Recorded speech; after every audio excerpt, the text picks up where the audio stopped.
Ito na nga ba ang hinihiling ng mga fans? Ang mauwi sa totohanan ng Kim Pao.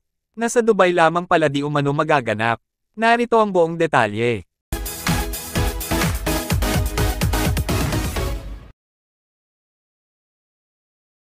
Ramdam na ng buong Kim Pao fans at supporters ang totohanan sa pagitan ni Paolo Avellino at Kim Chiu.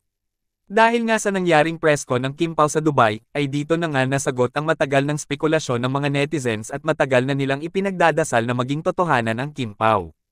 At dumagdag pa nga ang mga larawan ng Kim Pao na magkasama sa isang mall sa Dubai.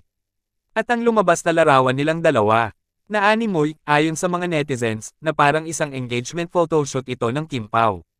Madami nga ang sobrang kinukutuban na ngayon sa kung anong pwedeng maganap na pasabog na announcement ng Kim Pao sa Dubai ngayon.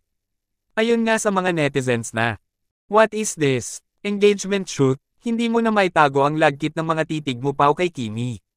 Thanks for the declarations ninyong dalawa," lied on screen. Kimi ended the negativity after an explosive interview last night with a cry.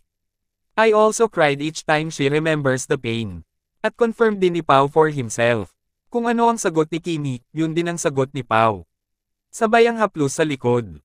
"I second the motion. Thanks Pao. We love you both Kim Pao. Nakaka-in-love kayo. Happy feel nyo talaga ang isa't isa." Yung tingin talaga ni Pao kay Kim, ramdam mong mahal na mahal niya. Kayo, anong masasabi nyo tungkol dito? Just comment down below.